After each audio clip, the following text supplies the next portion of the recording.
Muy bien, pues como sabéis, estamos haciendo este acercamiento una vez al mes al libro de Proverbios, estudios temáticos muy oportunos, muy importantes para nuestra vida diaria. Hemos visto, como sabéis, durante este curso, vimos cómo hacer buenos amigos, por ejemplo, ¿no? Qué importante es para nosotros, o cómo construir matrimonios sólidos, o cómo hablar la verdad, aspectos importantes. Hoy nos toca lo siguiente. Si me funciona. Pues ahora sí, ¿no? Muy bien, pues esto es lo que nos toca, hacer el bien. Ya me preparó un poco el camino José Carlos cuando dijo que cuando tenemos que dar testimonio son los hechos los importantes, ¿verdad? Bueno, voy a empezar con una anécdota que seguramente los que conducís os sentís identificados. Hace unos años tuve que viajar a Madrid, tuve que estar allí un par de días y dejé el coche en el aeropuerto. Vigo es de los aeropuertos que aún te permiten aparcar en la calle. Allí hay otros aeropuertos donde es bastante más complicado. En el de Vigo puedes aparcar en la calle y yo me fui a Madrid. Al cabo de 2 días volví y cuando llego al coche pues me encuentro un rayazo detrás tremendo y intentando buscar por allí un papelito, nada. No había ningún papel, nadie me dejó nada de que me había dado ese golpe. Cómo duele, ¿no? Cuando ves que pasa algo así y después tienes que hacerte tu cargo cuando realmente pues la persona que lo hizo, que era su responsabilidad, podía haberme dejado un papel, podía haberse hecho cargo. Bueno, hay momentos en la vida en los que tenemos que decidir si hacer bien las cosas o hacer malas cosas. Tenemos que decidir esto. Y este es un solo ejemplo. Nos encontramos en nuestro día a día muchos más ejemplos. Por ejemplo, copiar o no copiar en los exámenes. Chicos, los más jóvenes, ¿copiamos o no copiamos en los exámenes? ¿Pagamos o no pagamos nuestros impuestos?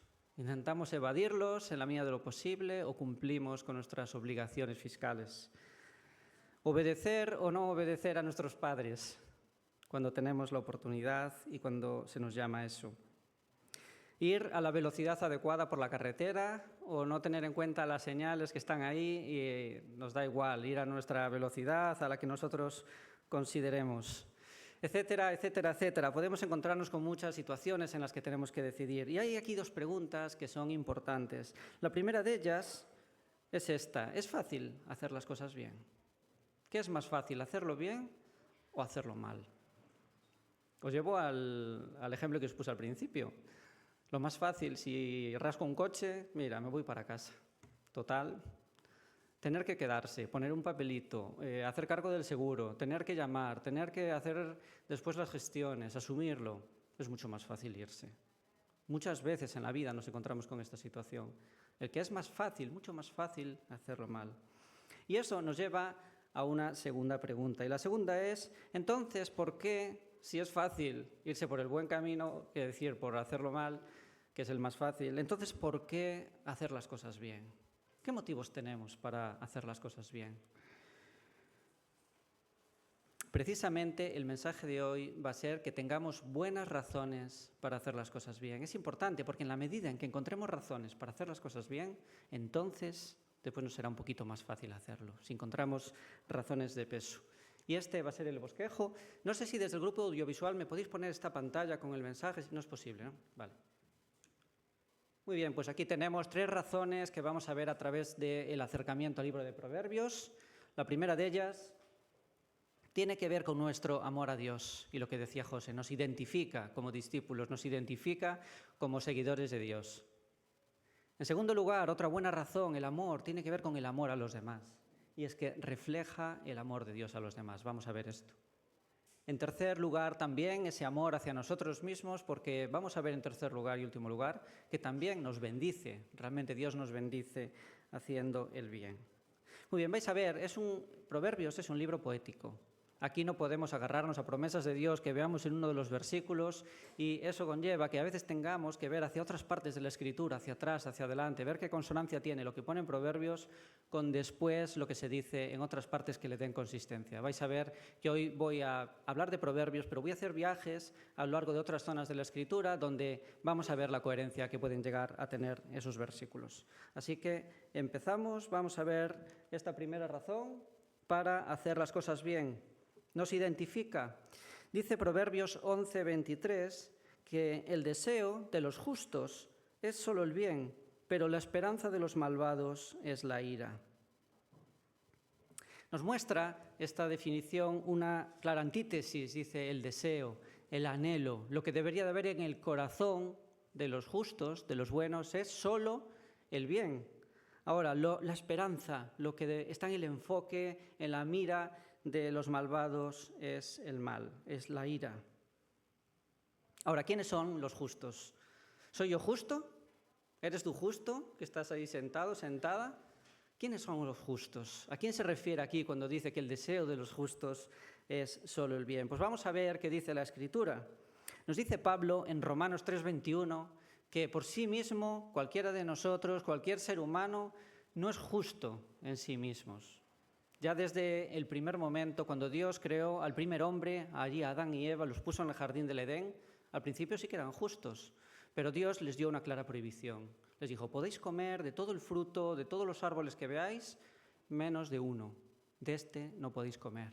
¿Y qué hizo el primer ser humano? Comió del árbol que no podía comer. Y eso lo ha situado en una posición de injusticia, violando el mandato de Dios. Y no solo eso es algo que tiene consecuencias para esos dos primeros seres humanos, sino como nos decía Abel esta mañana, después también todas las generaciones, todos los que heredamos después, heredamos también esa inclinación natural al mal. Lo vemos hoy en día. Mentimos muchas veces. ¿Quién no miente hoy en día? ¿Quién no es egoísta hoy en día en nuestra sociedad, nosotros mismos? Tenemos esa inclinación. Y eso tiene graves consecuencias en nuestra relación con Dios, porque nos sitúa alejados de Dios. Eso nos sitúa como injustos frente a un Dios que sí que es justo. Ahora, la buena noticia es que Dios decidió venir a nuestro rescate. Dios decidió venir a salvarnos. Dios se hizo hombre hace 2000 años, nació en un pesebre, vivió entre nosotros y después, voluntariamente, por amor, ¿qué hizo? Decidió morir en esa cruz. Eso no fue algo forzado, fue algo que nació del corazón de Dios, porque nos ama, porque ama a la humanidad. Y allí donde nosotros habíamos desobedecido, donde habíamos hecho las cosas mal, ahí Dios abre la invitación, abre la puerta a que podamos ser declarados justos. Es como si tenemos una deuda grande encima de nosotros y viene alguien y nos dice, yo pago esa deuda por ti. ¿La tienes? No, la pago yo. Dios lo que hace es pagar esa deuda. ¿Y qué supone eso? Pues que nosotros nos vemos libres. Decimos, ya no tengo esa deuda, alguien la pagó por mí. Eso es lo que hizo Jesús en la cruz. Pagar por nosotros para que pudiéramos tener libertad, como cantamos esta mañana. Ahora, eso es lo que hace Dios. ¿Ya por eso la humanidad es declarada justa? ¿Somos justos? Pues no. Requiere de un paso, y es un paso importante, y es la decisión personal de cada uno de nosotros de aceptar esa invitación.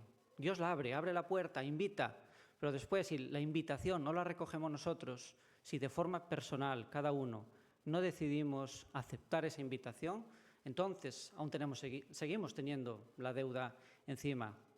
Llegamos a ver esto, ¿no? Muy bien, pues esa decisión personal consta de 2 pasos. Y el primero es renunciar a nuestro orgullo, reconocer que necesitamos un Salvador, que no podemos salvarnos por nosotros mismos, que por muchas cosas que hagamos no lo podemos hacer, necesitamos un Salvador. Ver la obra allí de Jesús en la cruz y decir, Señor, Jesús, creo que tú has muerto por mí. Eso es aceptar, esa es la decisión de aceptar a Jesús como Salvador. Hay personas que hoy tienen un gran obstáculo con esto. Quieren vivir su vida, dicen de sí mismos, pero a mí de alguien, ¿de quién me tiene que salvar? Si yo soy una buena persona, aceptar la desobediencia, aceptar que le hemos fallado a Dios, es un requisito imprescindible para poder acercarse a Él. A Dios le costó un precio carísimo morir por nosotros. Y para poder beneficiarnos de ver una relación con Dios restaurada, para ser justos, es importante tomar esta decisión de corazón, reconozco que yo lo he hecho las cosas mal y reconozco que tú has pagado ese precio por mí. Esta decisión tan importante, y yo os digo, muchas personas tienen un obstáculo con esto porque no lo reconocen. Ahora, en segundo lugar, no solo llega con esta decisión mental, sino que tiene que haber una decisión también de firme de apartarnos de aquello que ofende a Dios. Esto es el concepto que muchas veces hablamos de él, del arrepentimiento.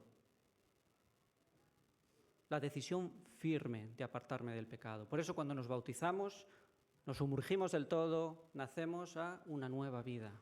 Curiosamente, aquí también hay muchas personas que esto es un obstáculo grande para acercarse a Dios.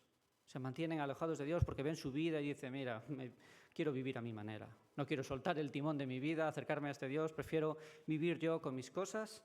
Y esto, como digo, es un gran obstáculo, y quien sea de una forma o de otra, que quiere mantenerse en su orgullo y decir, no pongo mi fe en Jesús, o quien dice, no, yo quiero vivir a mi manera, eso es un obstáculo para acercarse a Dios y no hay un cambio. Ahora, quien decidimos, y la Iglesia decidimos esto, creer en Jesús como nuestro Salvador, decidir apartarnos del pecado y dejar que sea Dios el Dios de nuestra vida, entonces aquí es cuando se produce un cambio de posición. Hay un cambio de posición. Pasamos de muerte a vida. Como decía Efraín esta mañana, salimos del pozo a la superficie. Dios nos rescata de esa deuda. Dios nos declara justos. Pasamos de la injusticia a la justicia. Cuando entendemos el Evangelio, cuando entendemos lo mucho que le costó a Dios morir por nosotros, la consecuencia natural es hacer las cosas de forma que le honren. Si decimos que creemos en Dios y después vivimos una vida constantemente haciendo lo que nos apetece a nosotros, llevando el timón y haciendo las cosas que ofenden verdaderamente a Dios, entonces no lo estamos haciendo bien. Jesús, cuando habla de sus discípulos, les hace referencias, por ejemplo, en Mateo 7, del 15 al 23, un texto donde le decían sus discípulos, ¿cómo podemos saber quiénes son falsos maestros, gente que viene, que a priori parecería que son tuyos, pero no? Dice, pues lo podéis ver por sus frutos.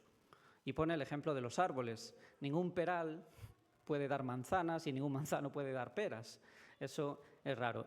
Aquello, los que hacen bien, los que se comportan bien, este es el rasgo distintivo de los que son míos. Aquellos, en cambio, que viven una vida de desobediencia a Dios, entonces ahí podemos ver que estos probablemente pues, no sean nuestros. ¿Por qué nos conocen a los creyentes? Ahí donde estamos cada uno. ¿Por qué nos conocen? Decía Félix hace poco que nos conocían por ser los del libro, porque íbamos con el libro.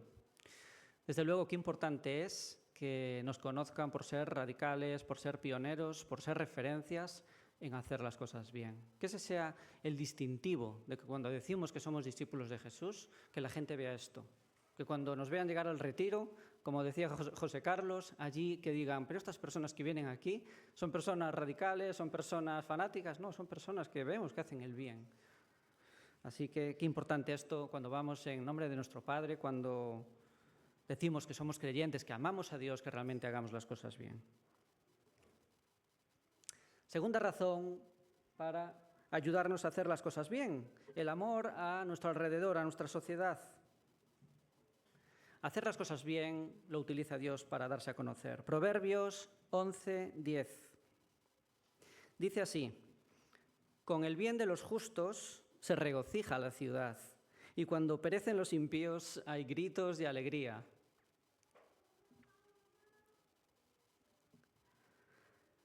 Me acuerdo hace unos años que tuvimos una comida de trabajo porque despedíamos a un compañero y en el postre uno de los compañeros le dijo a esta persona que se iba, tanta paz lleves como descanso dejas. Y nos quedamos todos así. Bueno, para los que no estéis acostumbrados a este dicho, dicen, es algo así como decir, menos mal que te vas, ¿no? Deja huella cuando hacemos las cosas bien, pero deja huella a veces también a nuestro alrededor cuando hacemos las cosas mal, ¿no? Y qué importante es encontrarnos en la vida con personas que hacen bien las cosas.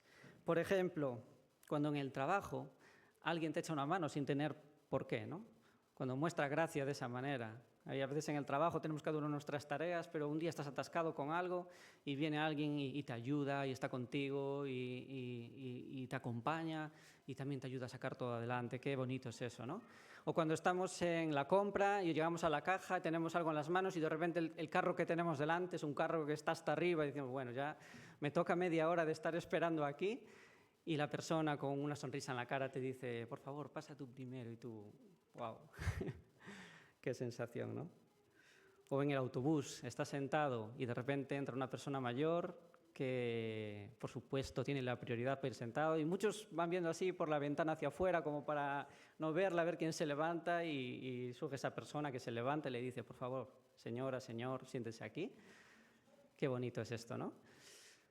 Cuánto más en nosotros como creyentes, que seamos referentes en esto, porque la gente, cuando vamos a junto de nuestros compañeros, de nuestros amigos, y saben que creemos en Dios, cuando dicen, eres evangelista, qué importante es, ellos asocian que nosotros, la forma en la que vivimos, si se corresponde con aquello que creemos. ¿Os ha ocurrido alguna vez que alguien os haya hecho alguna broma o haya estado pendiente? Parece que no, y es sutil, pero la gente se da cuenta de que cuando decimos que creemos en Dios, dice, a ver cómo vivís. Y precisamente esto es estratégico de parte de Dios. Hoy estamos la iglesia aquí reunidos, en este local, pero mañana, ¿dónde vamos a estar mañana cada uno? Unos estaréis en vuestro trabajo, allí rodeados de gente que no cree, otros estaréis con vuestra familia, a lo mejor cuidándola, otros estaréis con vuestros amigos, con vuestros vecinos. Durante todo este tiempo, toda esta semana, la iglesia está cada uno en un sitio, y es porque Dios quiere darse a conocer a través de nosotros. Dios ama a las personas con las que nos relacionamos. Dios ama a tu marido que no quiere venir a la iglesia, pero mañana vas a estar tú con él allí en tu casa. Dios ama a tus compañeros de trabajo. Mañana estarás allí con ellos en ese despacho. Dios ama a tus amigos que no son creyentes, que no creen en Él, pero Dios los ama. Y Dios quiere que conozcan la verdad. Y Dios quiere que haya sanidad en su corazón. Y Dios quiere llegar a sus vidas y que encuentren plenitud en Él. Así que eso es estratégico por parte de Dios, el llevarnos allí. Ahora, ¿el llamado qué es? ¿A hablar? Sí, por supuesto, a hablarles. Pero Dios muchas veces va a utilizar otra cosa, y es la forma en la que vivimos, la forma en la que nos comportamos.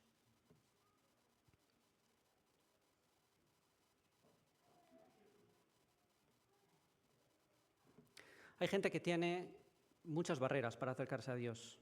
Me he encontrado con personas que a lo mejor han tenido malos ejemplos en su infancia, o han ido muchos dicen, a un colegio de monjas y han visto que no les ha gustado lo que han visto allí, mucha religiosidad. Otras personas simplemente ven eso, la religión como una parte de la persona, pero que no tiene implicación ninguna en la vida diaria. Muchas personas tienen obstáculos, y cuando se encuentran con una relación en la que ven que nosotros nos comportamos de una forma adecuada, donde ven que somos personas de fiar, cuando ven que pueden confiar en nosotros, que somos leales, que decimos la verdad, que hay esperanza en nosotros, Dios utiliza eso para impactar en sus vidas. Muchas veces eso va a ser como una especie de germen que Dios va a hacer en el corazón de la persona para que te empiece a escuchar. Si solo les hablamos y nuestra vida no se corresponde, muchos no nos escucharán. Pero cuando vivimos vidas que realmente entre lo que decimos y aquello que hacemos haya consonancia, muchos van a ver un atractivo en eso. Vemos muchas referencias en la Escritura a cosas como estas. Por ejemplo, Jesús, cuando envía a los 12 discípulos, ¿recordáis las instrucciones que les daba? Les decía, mirad, entrad en una casa y mientras estéis en esa casa no la abandonéis. Y habladles del Evangelio, pero sanad a las personas que hay allí. Dedicadles tiempo, estad con ellos, hay una relación ahí. Hay otro momento en el que Jesús, en el Sermón del Monte, también les dice, vosotros sois la sal de la tierra, en un mundo roto, vosotros sois la luz, brillad ahí como luminarias. Dice, así alumbre vuestra luz delante de los hombres para que vean vuestras buenas obras y glorifiquen a vuestro Padre que está en los cielos, para que vean vuestras buenas obras, vuestra buena manera de vivir. En 1 de Pedro 2:12, los que venís al estudio con Pedro los sábados, estudiasteis este texto, dice, mantened buena vuestra manera de vivir entre los que no creen, para que lo que murmuran de vosotros como malhechores glorifiquen a Dios en el día de la visitación al considerar vuestras buenas obras. Nuestras buenas obras, un instrumento que Dios utiliza para darse a conocer allí donde estamos, a nuestros amigos, a tu marido, tu mujer, a tus vecinos, a tus compañeros de trabajo. Vemos en la Escritura muchos ejemplos, muy buenos ejemplos que están puestos para nosotros.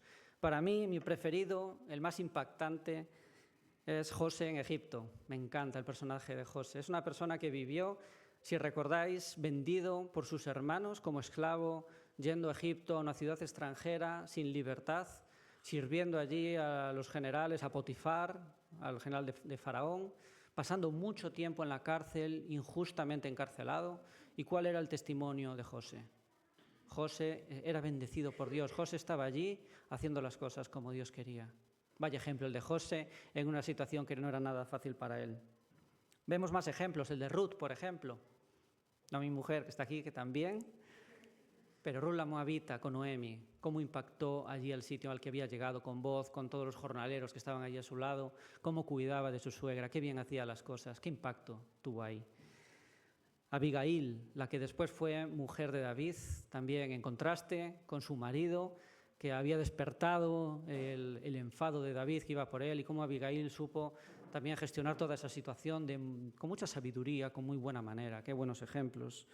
Y también Daniel, por ejemplo, en la corte en Nabucodonosor, cómo también era fiel a Dios, cómo hacía bien las cosas y cómo tuvo mucho impacto allí, incluso en el propio Nabucodonosor. Muchos ejemplos que imitar. Los vemos en la Escritura, están puestos para que nosotros aprendamos y para animarnos a hacerlo. Y yo te pregunto esto, ¿habías pensado alguna vez en que Dios podía utilizar esto en tu vida para darse a conocer a la gente con la que estás? ¿Habías pensado que Dios ama a las personas y que la forma en la que te comportas, la forma en la que me comporto, allí donde estamos a lo largo de la semana, es una herramienta en manos de Dios? ¿Habías pensado esto alguna vez? Pues Dios lo usa y mucho. Tengo que reconoceros con dolor que alguna vez no he abierto la boca porque he visto que mi comportamiento en ese momento con ese grupo de personas no había sido el adecuado. Y dije, no es coherente, no voy a decir esto ahora. Por eso es importante que hagamos las cosas como Dios quiere, por amor a Él y por amor a nuestra sociedad. Y entramos en el último.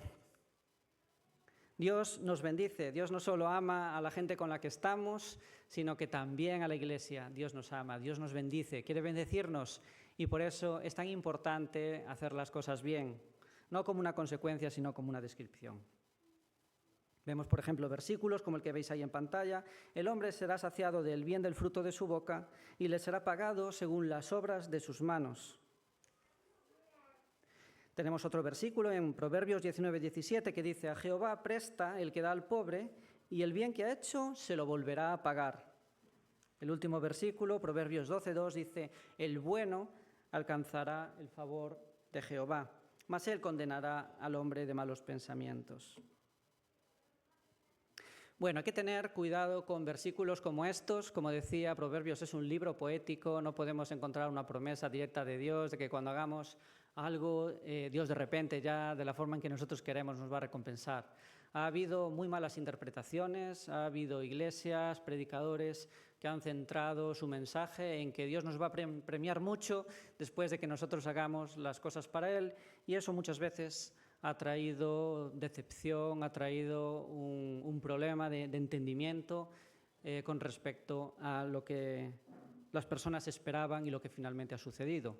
No hay base bíblica para justificar cosas como estas y vamos a ver algunas advertencias. Entonces, en primer lugar, no hay recompensa cuando servimos con una motivación de tener una ambición personal. Como decía, hay muchas iglesias que le han dicho a la gente, da mucho en la ofrenda, cuanto más des mejor, porque si tú das, después vas a ver que tus cuentas del banco van a rebosar. Si tú eres muy generoso con Dios, entonces después vas a ver que vas a tener un mejor coche, vas a tener mucha prosperidad aquí en la tierra, vas a tener mucha salud. Muchas veces se ha dicho esto y no hay base bíblica para justificar esto. De hecho, hemos visto en Mateo cómo Jesús advertía a sus discípulos, mirad, si me seguís, hay un alto precio que pagar. Os vais a encontrar que allí donde vayáis os vais a encontrar oposición y muchas dificultades. Así que no hay una base bíblica para decir esto y tampoco es una motivación correcta, la ambición personal. Voy a darle a Dios mucho dinero porque después eso me va a revertir en mí mismo. Tampoco tener una motivación egoísta. Tampoco darle a Dios, hacer bien las cosas porque sé que después me va a mí a ir muy bien. Esto tampoco es una motivación correcta.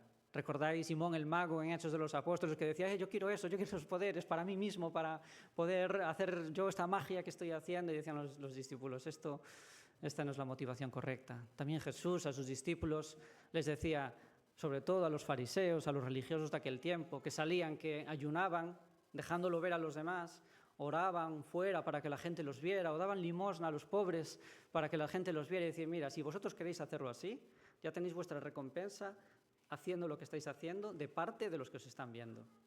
Ahora, no esperéis que obtengáis una recompensa de parte de Dios por esto.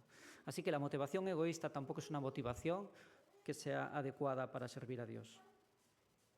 En tercer y último lugar, esta advertencia de tampoco basarnos en hacer cosas bien para ser autosuficientes y poder salvarnos a nosotros mismos. También muchas veces se ha predicado esto es lo que llamamos de la salvación por obras, decir, bueno, haz estas obras de caridad, haz las cosas bien, que esos son puntos, son méritos para que después Dios lo tenga en cuenta y haga una revisión y diga, pues mira, tú sí, tú no, tú lo has hecho bien, tú lo has hecho mal.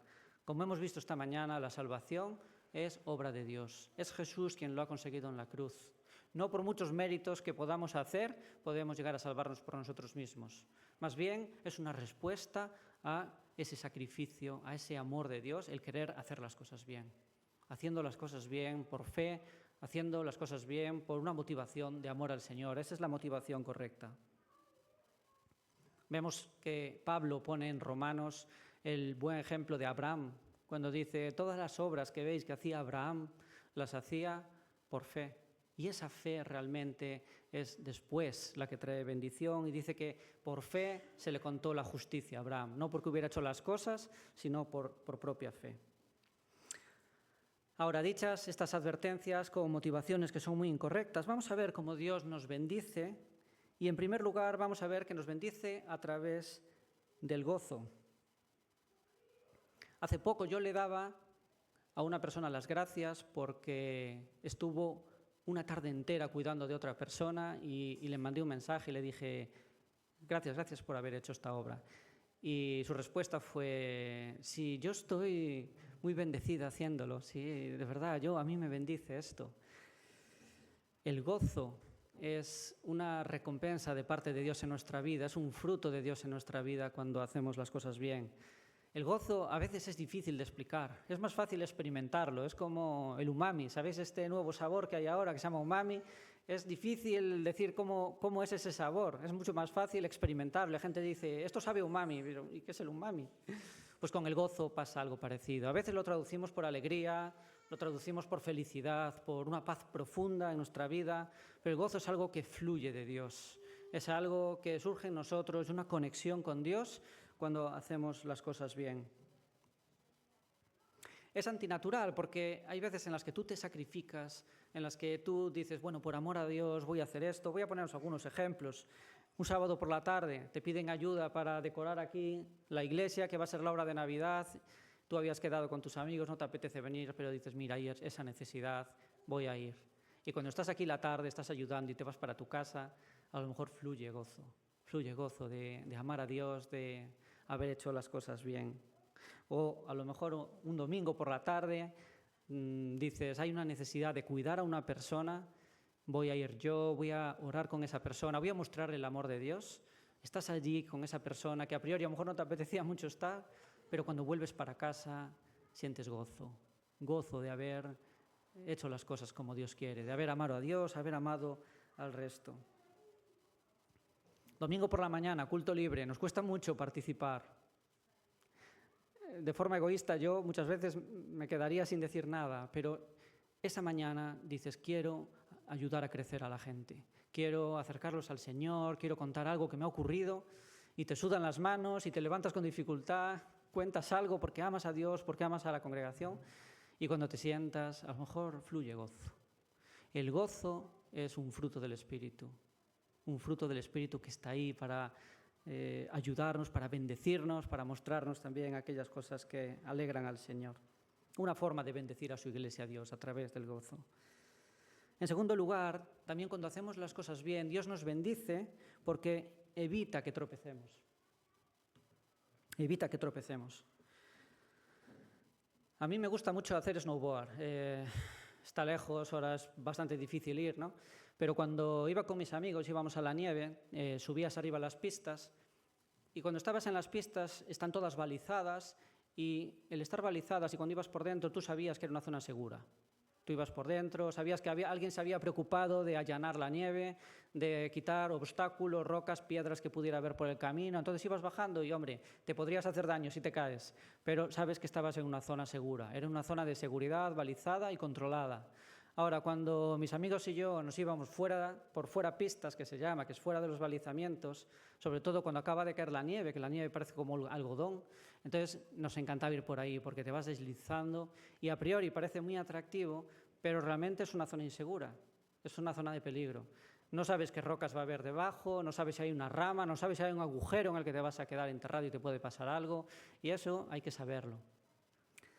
Con la ley de Dios pasa un poco lo mismo. Dios nos dejó una ley que refleja su carácter. El amor de Dios hacia su pueblo refleja su justicia, refleja la armonía. Entonces, cuando Dios nos da su ley, nos dice, esto es un sitio seguro para vosotros. Este es un llamado a que obedezcamos, porque Dios está preocupado también, no solo por la obediencia que le debemos, sino también porque nos ama. Y porque la ley de Dios refleja todas aquellas pautas, aquellos principios que están destinados a protegernos a nosotros. Vivimos en un mundo roto y puede haber momentos en los que nos hagamos daño aún haciendo las cosas bien, pero tenemos como un mecanismo de prevención, así como hay hoy prevención de riesgos laborales en las iglesias, el obedecer la ley también nos protege. Así que el gozo como una bendición, vemos también hacer las cosas bien delante de Dios para protegernos. Y en tercer lugar, vemos que Dios también nos recompensa de forma particular. ¿Cómo son las recompensas de Dios en nuestra vida? Bueno, tenemos un problema porque no sabemos cómo son.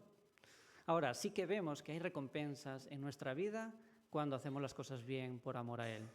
El otro día, cenando con Jairo, me recordaba esta escena con el joven rico, donde este joven rico decía, bueno, Señor, yo hago las cosas, quiero obedecer todos los mandamientos, y Jesús lo confronta y le dice, pues sígueme, vende todo lo que tienes.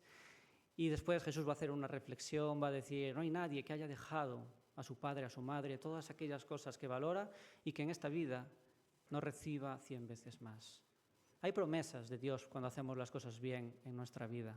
Hay bendición de parte de Dios. Muchas veces esas bendiciones las estamos experimentando y a lo mejor no las valoramos o no las vemos, pero la salud muchas veces, cuando estás pasando una etapa mala y llega una ayuda inesperada, la gracia de Dios constante en nuestras vidas. Yo este mes tuve un mes bastante saturado de un montón de cosas, pero justo hablando con Ruth ayer decíamos, tengo admiración y gratitud hacia Dios porque este mes ha estado conmigo todos los días y es una bendición de parte de Dios. Hay bendiciones aquí en nuestra vida. Ahora, la mayoría de referencias que vemos en la Biblia no se refieren tanto aquí, porque aquí estamos viviendo aquí por un periodo de tiempo. Jesús nos dice que muchas veces lo vamos a pasar mal y realmente nuestra vista, nuestra mirada tiene que estar puesta en la eternidad. En la eternidad Dios nos va a recompensar. No la salvación. La salvación, como hemos visto esta mañana, como lo vemos siempre, la salvación no es algo que podamos ganar por nosotros mismos, sino que lo ha ganado Cristo. Cristo nos ha abierto la puerta de su casa. Nuestra salvación, el ser declarados justos, es algo que ha conseguido Él, solo requiere que depositemos nuestra fe en Él. Pero muchas veces vemos cómo se habla de galardón, de recompensa, de premio, y yo tengo que reconoceros que no sé muy bien cómo será esto, pero sí que vemos referencias del galardón. Cuando Jesús en el Sermón del Monte le dice a sus discípulos, dice, bienaventurados, felices, ahora que estáis siendo perseguidos, porque vuestro galardón es grande en los cielos. El Señor recompensa y veremos cómo será en el cielo. Ya es una bendición, ya es un premio el que Dios nos haya abierto la puerta de su casa. La salvación es un tremendo regalo. Decía Pablo en Corintios, cuando hablaba a la iglesia de Corinto, que ya predicar el Evangelio es una obligación, pero no hay que hacerlo como una obligación, es un tremendo privilegio. Dios de dioses, Señor de señores, poderoso, omnisciente, omnipotente y amoroso con nosotros, que nos ha regalado la vida eterna. Ya eso es una tremenda bendición. Y el llamado para nosotros es también sentir esa bendición, vivir con esperanza, vivir conectados con Él y vivirlo en nuestras vidas. Así que, conclusión, 3 buenas maneras, con 3 enfoques diferentes para vivir haciendo las cosas bien. Llega la tentación, llegará hoy, llegará mañana, de querer hacerlo mal. Yo incluido, todos nos encontramos con estas tentaciones, pero qué llamado importante para poder hacer bien las cosas. ¿En cuál de estas situaciones ves que estás más flojo? ¿En cuál de estas razones ves que que a lo mejor estás bajo de pilas, a lo mejor en tu amor a Dios piensas poco en la cruz cuando vas a vivir en el día a día, cuando hay que tomar decisiones. Pensamos poco en la cruz o vemos hacia la cruz y decimos, Señor, qué caro te ha salido salvarme. Esta es una buena motivación para poder después responder con gratitud y hacer las cosas bien. O quizá tenemos una poca mirada hacia las personas con las que nos relacionamos. Amamos poco. Hemos pensado en que Dios realmente quiere llegar a esas personas que conozcan el Evangelio. ¿Estamos con las pilas bajas en esto, en el amor hacia los demás?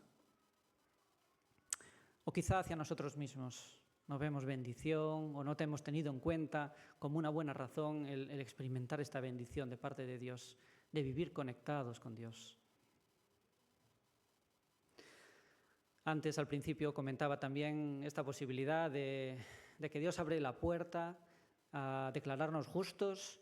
Y hay muchas personas, a lo mejor aquí estás esta mañana y vives alejado de Dios, vives hasta ahora muy centrado en tu vida, no queriendo tomar una decisión así. Este es un buen momento para que puedas descansar en aquel que te ama, que quiere traer bendición a tu vida, que quiere que tengas una relación con Él de amor, una relación de reconciliación, y Él ha pagado este precio por ti. Así que vamos a dejar, antes de venir a tomar el café, 2-3 minutos para que ahí, desde tu sitio, puedas pensar sobre esto, puedas hablar con el Señor, puedas orar a Él. Piensa en si hay algún cambio en tu vida que hacer, algo en lo que a lo mejor estás luchando. Puedes pedirle ayuda a Dios para que te ayude, para que esta semana pueda cambiar tu vida en este sentido, para que podamos dar un mejor ejemplo como iglesia. Si estás alejado de Dios, dedica estos 2-3 minutos a decirle, Señor, de corazón, quiero que seas mi Salvador, quiero experimentar una reconciliación contigo.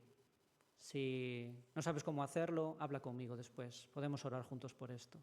Vamos a dejar estos 2 minutos para reflexionar y después acabo yo en oración.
Pues Señor, gracias por haber acudido a nuestro rescate, gracias por habernos salvado, gracias por esa obra que te ha costado tanto y que a nosotros nos ha salido gratis. Reconocemos, habla un nombre de la Iglesia, nuestra debilidad, nuestra tremenda debilidad en nuestra vida para hacer las cosas bien. Caemos constantemente, seguiremos cayendo, pero ayúdanos tú a ser conscientes también de la responsabilidad que tenemos allí donde tú nos has puesto. Ayúdanos a amarte, a dedicarte tiempo, a estar conectados contigo. Ayúdanos a tener un enfoque de amor hacia las personas con las que vivimos, con las que nos encontramos, a ser referentes en hacer las cosas bien. Pedimos tu ayuda porque por nosotros mismos es imposible, ¿no? Nos sale y necesitamos tu ayuda para esta semana. Te pido que también de forma especial cuides a las personas que están de viaje, que están por motivos de trabajo, impactando allí donde están, o a Esteban, por ejemplo, que está en Avilés, dando allí unas conferencias. Te pido que bendigas también a las personas que no pueden reunirse aquí con nosotros, pero que nos escuchan y que están en su casa dando mucho ejemplo, siendo fieles a ti. Ayúdalos allí en su debilidad también. Y ahora también que las conversaciones que podamos tener mientras tomamos este café sean conversaciones que edifiquen, que te honren a ti y que nos ayudan a poner esto en práctica. En el nombre de Jesús, amén.